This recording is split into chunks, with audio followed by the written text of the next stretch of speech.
We woke up in the Deadhorse Camp at about 10 a.m. We watched the Euro Championship for a while, and then we packed up, ready to leave. So no outside shoes in the hallway. We have to put our shoes on the shoe rack, and then we're ready to go. And Arnold is making lunch for us. We brought all the meat from Fairbanks. They're actually from Fred Meyer. We're making some handcrafted sandwich. They are delicious.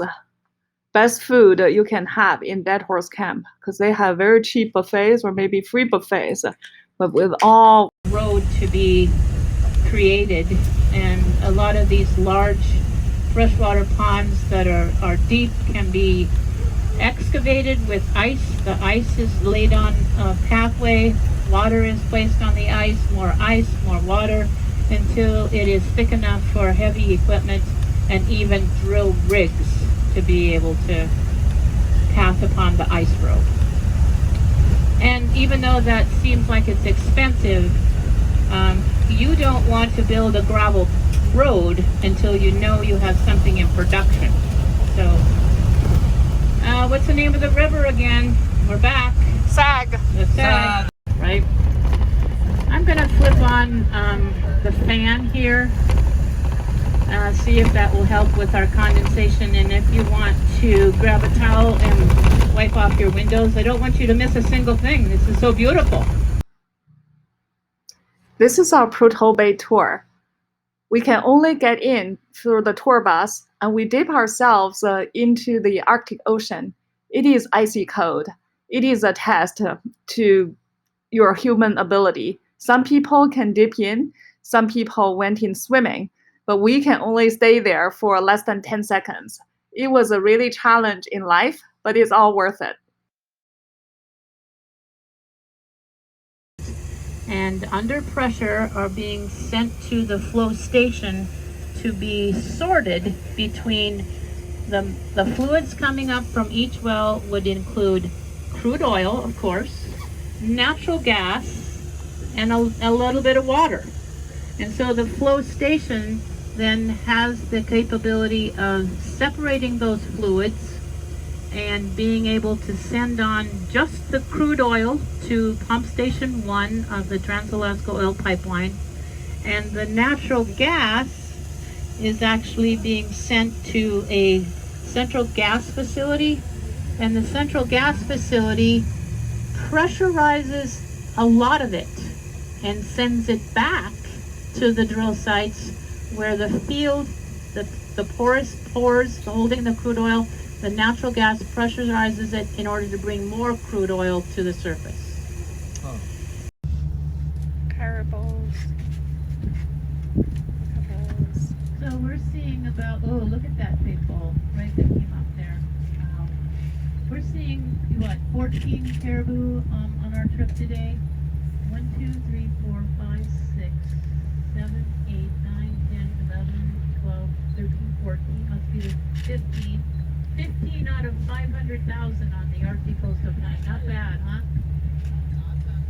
500,000? 500,000 on this entire coast of Maine, north of the Brooks Range. And they are in predominantly herds that are actually monitored. These guys are probably part of the Central Arctic caribou herd, 250,000. The porcupine caribou herd that comes from Canada into eastern Alaska, the Teshepuk, which is a smaller herd west of here, and then the western Arctic caribou herd. Nalchina is south of us, yeah, other side. Nalchina, kind of following specific drainages, right? So I'm not even sure how many caribou there are in the entire state. Lots, right? More caribous than people, right? More? No, that's a good question. Think there's more caribou in Alaska than people? Yeah. Probably. I don't see babies. These are Snookies. We're looking for their babies. Clearly, this patch has no babies.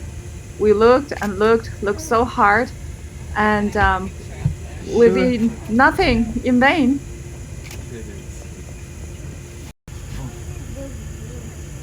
Shifting these 4 adults, they had 9 babies. Amazing! We won the jackpot! Family photo in front of Deadhorse Camp. On our way back to Coldfoot, we saw 2 Musk Oxes.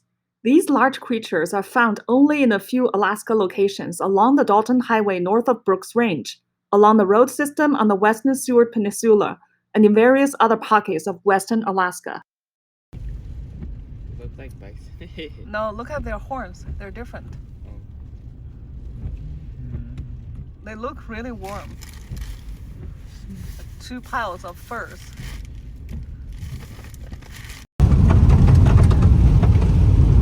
This is the Brooks Range. It only rains here 5 inches every year.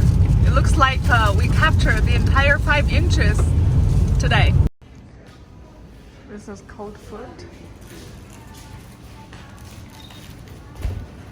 Arnold is making us food at 1 a.m. in the morning.